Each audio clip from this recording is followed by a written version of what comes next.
The burned flames covered the cities. Smoke rose into the orange sky. Ships fell from space like dying stars. On the ground, millions of ran through broken streets, searching for safety that did not exist. Ambassador Telos stood before the Galactic Council. His body was thin and fragile, made of crystal-like bones that glowed softly in the chamber's light. His hands shook as he spoke. Behind him, a massive screen showed images of his dying world. "They came without warning," Telos said. His voice was weak but steady. "The Dominion, they burned our farms, they destroyed our hospitals, they killed everyone who could not run fast enough." The council chamber was silent. Representatives from 40 different species sat in their seats, watching, listening. None of them spoke. "We are not warriors," Telos continued. "We have no warships, we have no weapons. We trusted the galaxy to be peaceful. We were wrong." Counselor of the Collective leaned forward. He was a large creature with gray skin and 4 arms. "Ambassador, we feel great sadness for your people, but the fleet numbers 40,000 ships. No single species can fight them."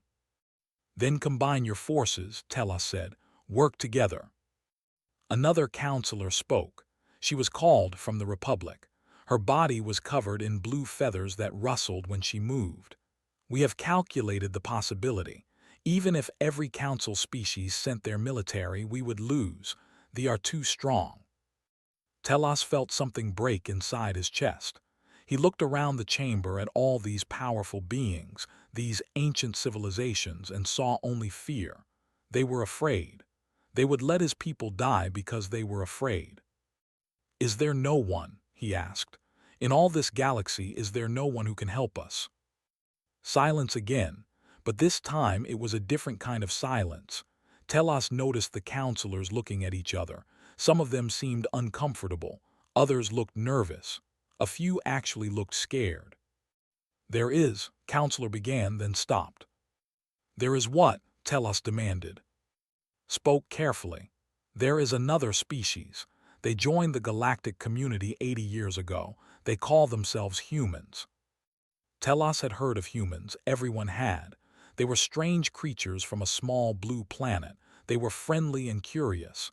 They loved art and music. They traded goods and shared knowledge freely. They seemed harmless. "Why do you look so afraid when you speak of them?" Telos asked. The counselors exchanged more looks, finally answered. "Because we have read their history," he said. "All of it, every war, every weapon, every terrible thing they ever did to each other." He paused. "Ambassador, humans spent their entire existence fighting. They created weapons that could destroy cities in seconds. They killed millions of their own kind in wars that lasted years. They wrote stories about violence. They made games about killing.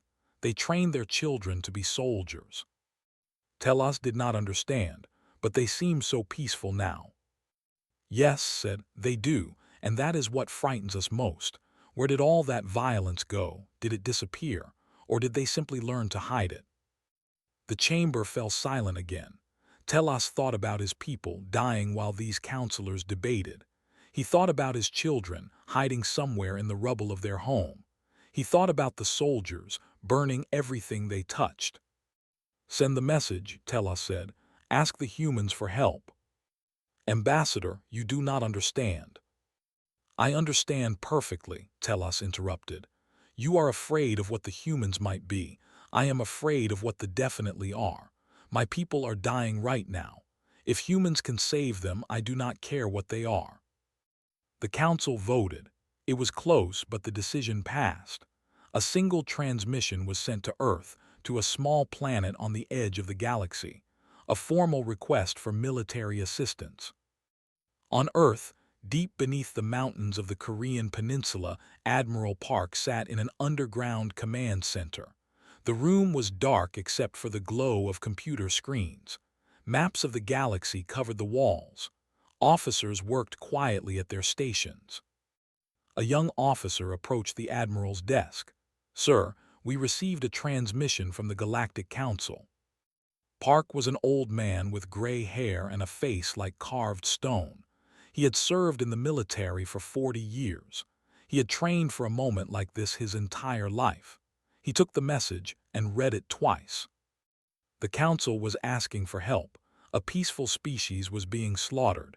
The enemy was strong and cruel. The galaxy could not stop them.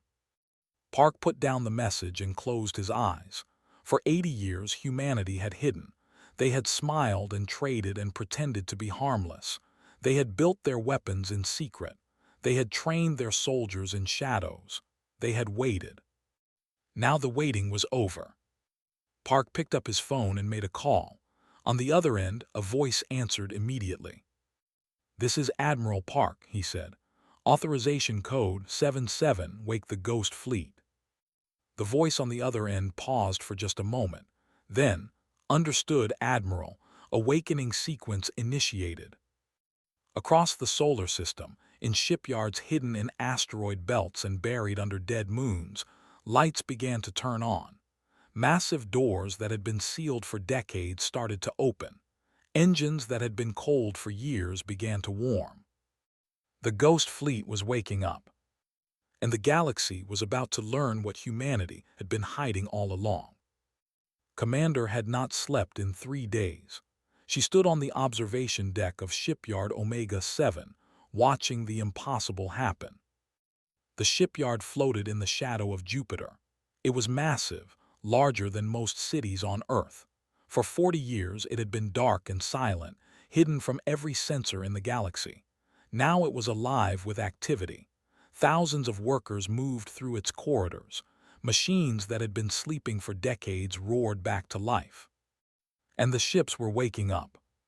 Watched as massive doors, each one a kilometer wide, slowly opened. Behind them were warships unlike anything the galaxy had ever seen. They were painted black and gray, designed to drink light rather than reflect it. Their shapes were angular and aggressive, like predators frozen in metal. "The class dreadnoughts," said Lieutenant, standing beside her. He was young, barely 30, but his eyes were sharp. "I studied them in the academy. I never thought I would see one in real life." "No one was supposed to see them," replied. "That was the whole point." The dreadnoughts were 3 kilometers long. Each one carried enough firepower to destroy a small moon. Their main weapons were that could fire tungsten rods at nearly the speed of light. One shot could punch through any armor in the galaxy. But the dreadnoughts were not the only ships waking up. In another section of the shipyard, the class destroyers were being prepared. These were smaller, faster, and almost impossible to detect. Their hulls were covered in special materials that bent light and sensor waves around them. To most scanners, they simply did not exist. And then there were the carriers. Each carrier was a flying fortress that held thousands of combat drones. These drones were not controlled by pilots. They were controlled by artificial intelligence, programmed with attack patterns learned from millions of hours of simulated warfare. They thought faster than any living creature. They never got tired. They never got scared. They never stopped. Turned away from the window and walked to the main control room. Officers worked at dozens of stations, coordinating the awakening of ships across the entire solar system. Similar shipyards were activating near Saturn, Mars, and the asteroid belt. The Ghost Fleet was rising. "How long until full readiness?" she asked. 72 hours for the main battle groups," an officer replied. "The support vessels will need another 48 after that." Nodded, she thought about what was coming. For 80 years, humanity had played a role. They had smiled at alien diplomats. They had signed trade agreements. They had sent scientists and artists to other worlds. They had been friendly and curious and completely harmless. It was all a lie. After first contact, Earth's government had made a decision. They had looked at humanity's history and seen what they truly were. They saw the wars that killed millions. They saw the weapons that could burn cities. They saw the capacity for violence that lived in every human heart. And they knew that if the galaxy saw this truth, they would be feared. They would be isolated. They might even be destroyed before they could defend themselves. So they hid. They built their weapons in secret. They trained their soldiers in underground facilities. They prepared for a war they hoped would never come, while showing the galaxy a mask of peace. Now the mask was coming off. In orbit above Earth, the flagship Eternal Dawn was completing its final preparations. It was the largest warship humanity had ever built, nearly 10 kilometers from bow to stern. It had taken 30 years to construct, using resources from half the solar system. Admiral Park walked through its corridors, inspecting every section. The crew saluted as he passed. They were young and professional, trained since childhood for this moment. "Admiral," said Captain Shin, falling into step beside him, "the Council has been sending messages. They want to know our fleet size and capabilities." "Tell them nothing," Park replied. "They will see soon enough. Some of them are nervous. They think we might be a bigger threat than the—" Park stopped walking. He turned to face Shin with eyes that had seen too much history. "They are right to be nervous," he said. "We are dangerous. We have always been dangerous. The difference between us and thee is simple. They use their power to destroy. We use ours to protect." He paused. "But make no mistake. When we fight to win, completely, permanently. They have never faced an enemy like us. They do not understand what is coming." He continued walking toward the bridge. "How many ships in total?" Shin asked. 1,200 capital ships, 8,000 support vessels, 40 million soldiers in cryogenic suspension, ready to deploy. Shin was quiet for a moment. The galaxy has never seen a fleet like this. "No," Park agreed. "They have not. And after they see what we do with it, they never will again, because no one will ever dare to make us use it twice." The Eternal Dawn's engines hummed to life. Across the solar system, the Ghost Fleet began to move. Ships that had been sleeping for decades now flew toward a distant point in space where they would gather before jumping to the stars. Humanity was going to war, and the galaxy would learn to fear them. The refugee fleet drifted in the cold darkness of space. 30 million survivors crowded into old transport ships that were never designed to hold so many. The air was thin. The food was running out. Children cried for parents they would never see again.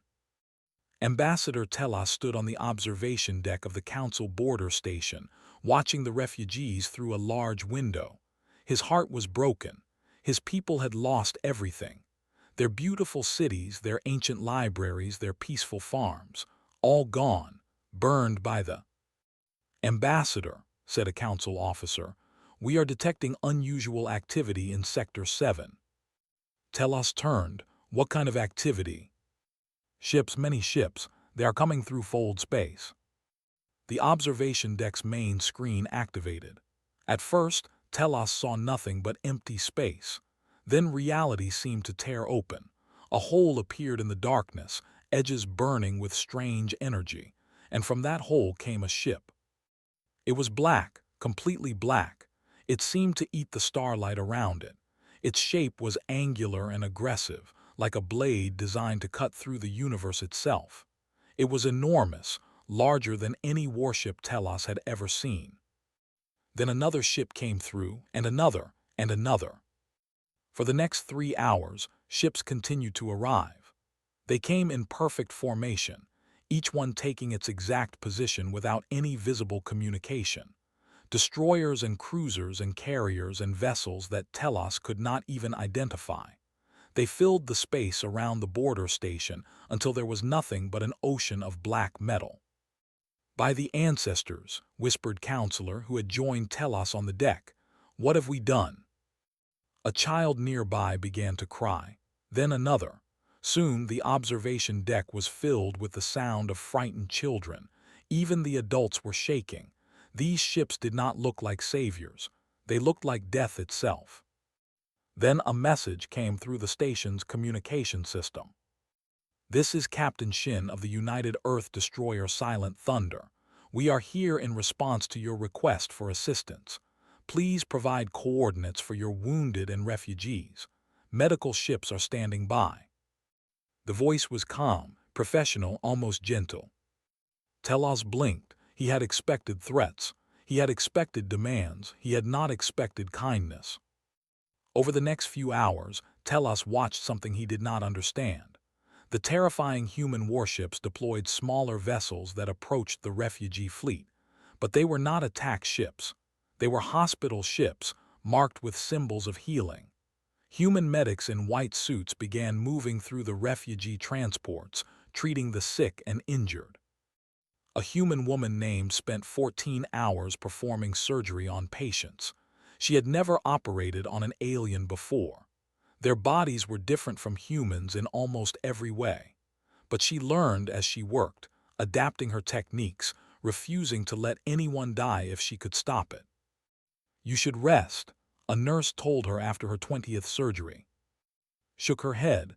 "There are more patients. I will rest when they are safe." In another section of the refugee fleet, human soldiers distributed food and water. They played with frightened children, teaching them simple games from Earth. They held the hands of elderly who were too weak to stand. Telos watched all of this with confusion. These were the same people who had built those terrible warships. These gentle medics and kind soldiers were the violent species the Council feared. Then he looked back at the fleet. The hospital ships were small, almost invisible against the massive warships surrounding them. The kindness was real, but it was happening in the shadow of the greatest display of military power the galaxy had ever seen.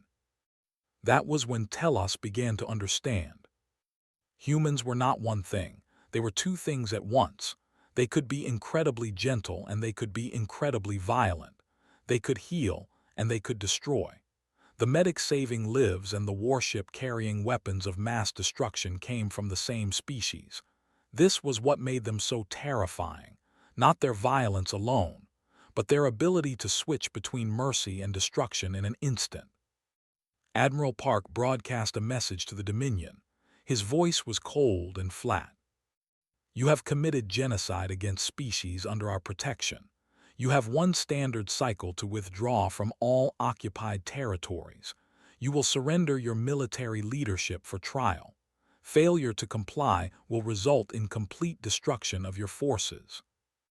The High Command received this message on their flagship. They laughed when they heard it.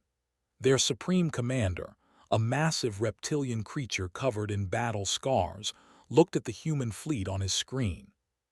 "They send 1,200 ships against our 40,000, he said. "They are brave, but bravery is not enough. They will die like all the others." He sent his reply, "Humans, you are insects challenging a storm. Come and meet your end." On the bridge of the Eternal Dawn, Lieutenant read the response. "They refused, Admiral. They are preparing for battle." Admiral Park nodded slowly. His face showed no emotion.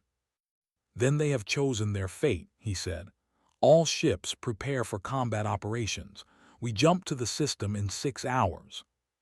The Ghost Fleet began to move. 1,200 warships turned toward the same point in space.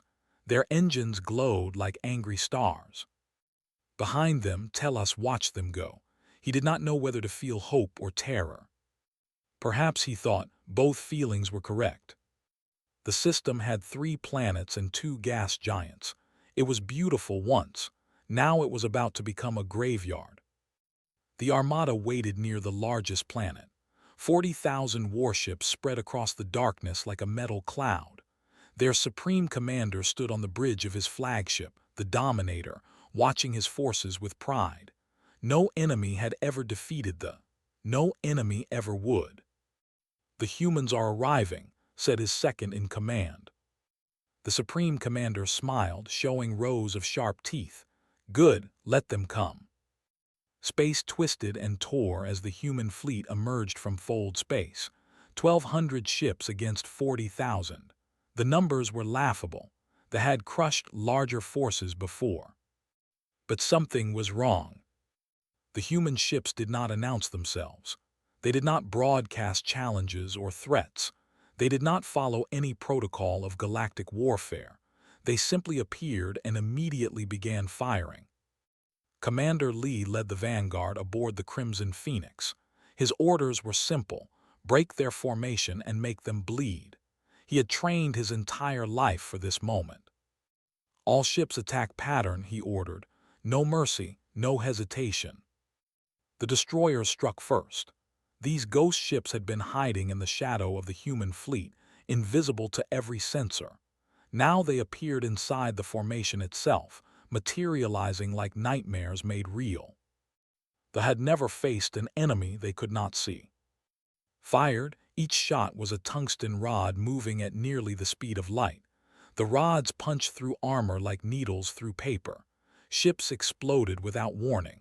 Crews died without ever seeing what killed them.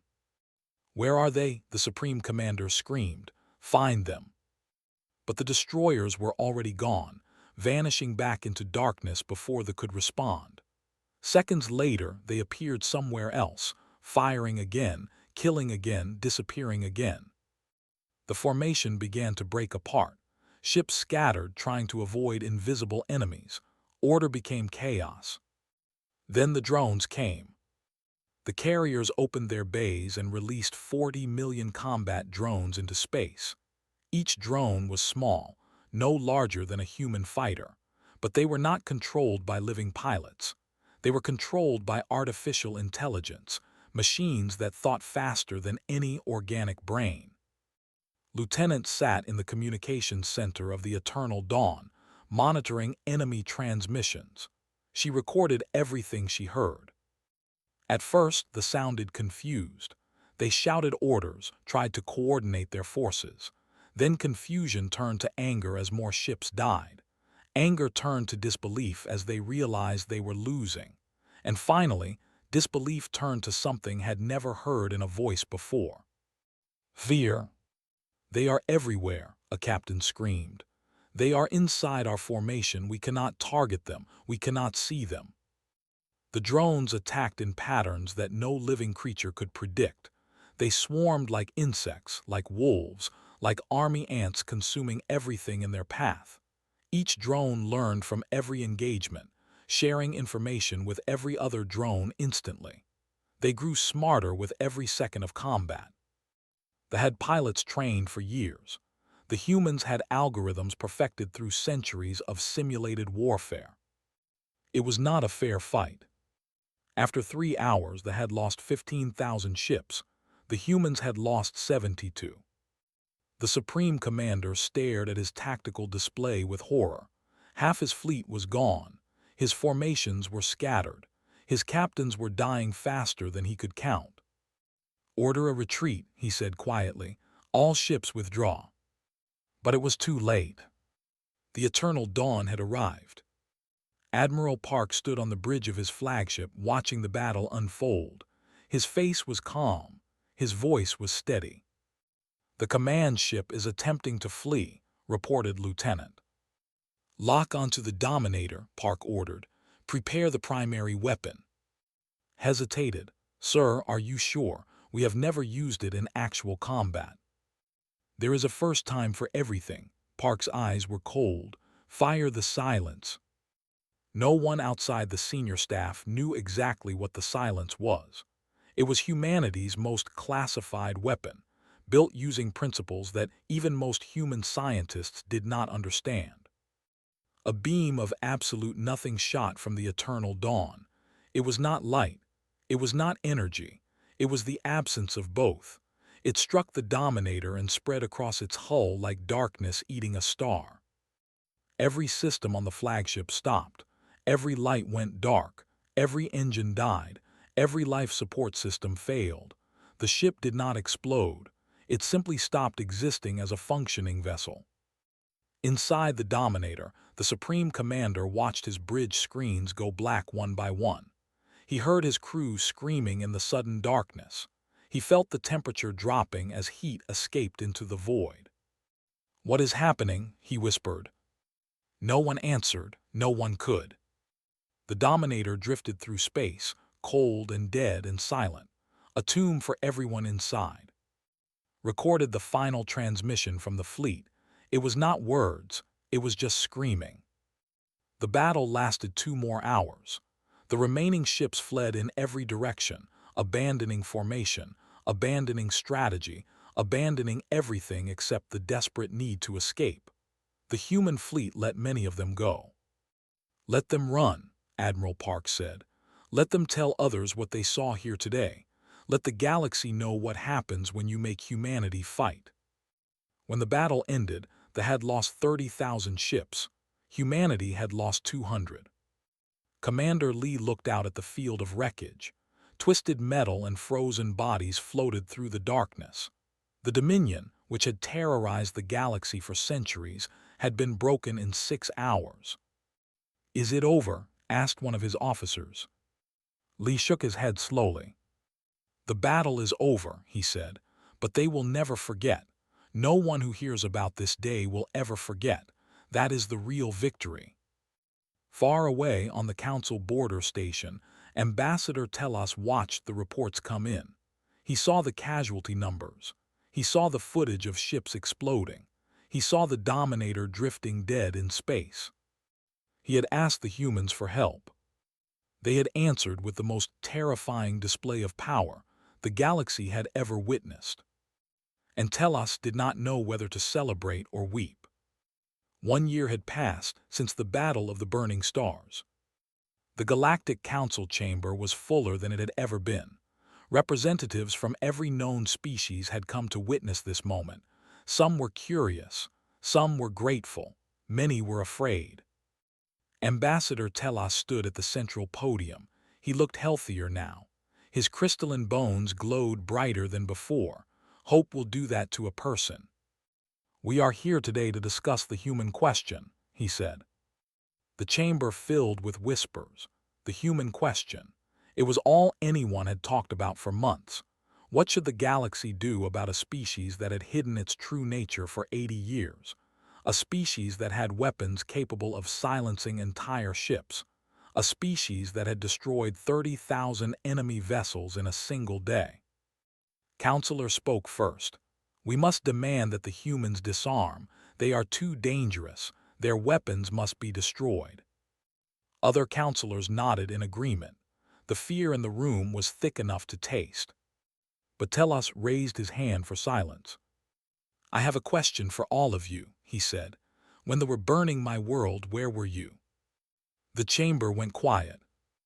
"When millions of my people were dying, what did this council do? You debated, you calculated, you decided that helping us was too risky."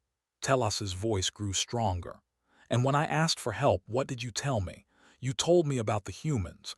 You warned me that they were dangerous. You said their history was violent and their nature was frightening." He looked around the chamber at all the powerful beings who had done nothing while his people died.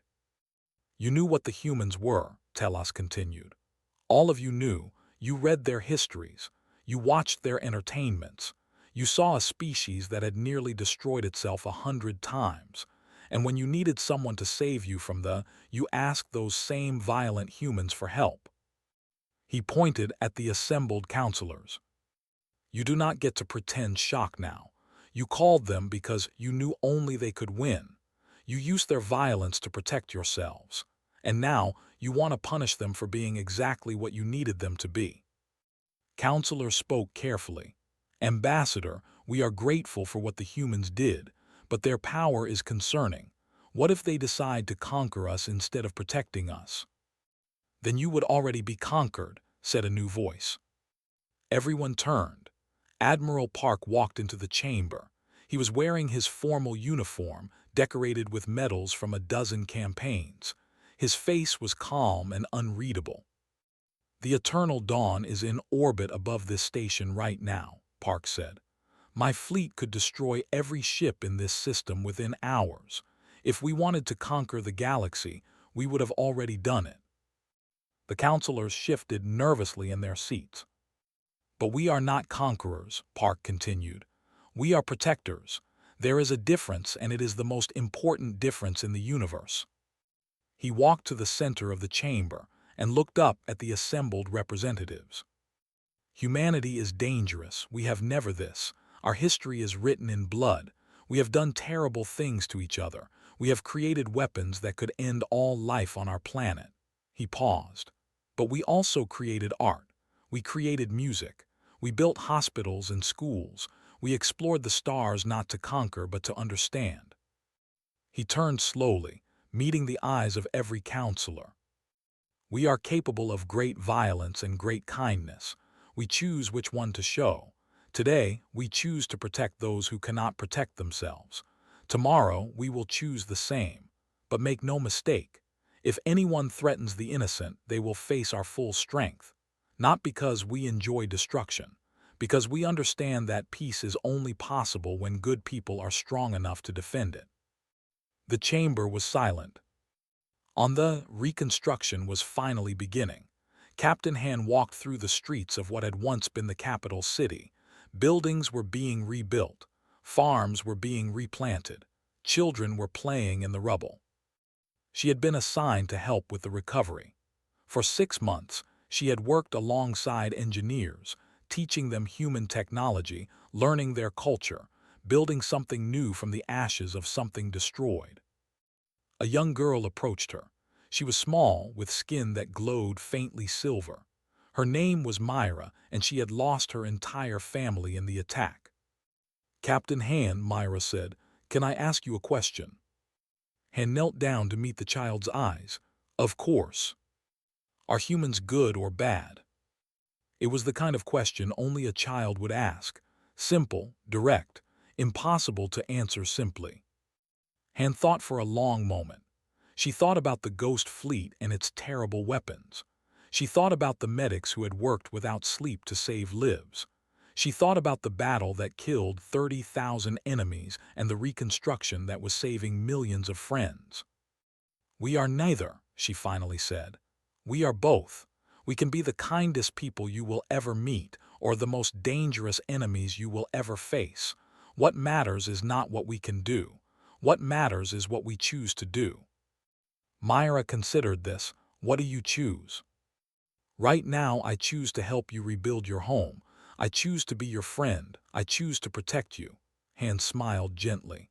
"But I also choose to remember how to fight, because someday someone else might try to hurt you, and when that day comes, I will be ready." Far across the galaxy, the Ghost Fleet returned to its hiding places. Ships that had been awake for a year went back to sleep. Shipyards closed their doors. Weapons were maintained and stored. Soldiers returned to their lives on Earth. But the fleet was not disbanded. The ships were not destroyed. The weapons remained ready. Admiral Park stood in his command center beneath the Korean mountains. He looked at the map of the galaxy, at all the species and civilizations that now knew what humanity truly was. "Sir," said Lieutenant, "do you think they will ever trust us?" Park considered the question. "Some will, some will not. It does not matter." "It does not matter." "No," Park turned to face his young officer. "Trust is earned through action, not words. We showed the galaxy what we are capable of. Now we will show them what we choose to do with that capability. Every time we help instead of conquer, every time we protect instead of destroy, we prove who we really are." He looked back at the map. "We are humanity. We are violent and kind, cruel and gentle, destroyers and builders. We are everything at once, and we have chosen to be the galaxy's shield." Somewhere in the darkness between stars, the Ghost Fleet waited, ready, watching, protecting. And the galaxy slept a little easier knowing that the most frightening force ever assembled had chosen to be its guardian. Not because they had to, because they wanted to. That was the true power of humanity, not their weapons, not their ships, their choice. And they had chosen to be good.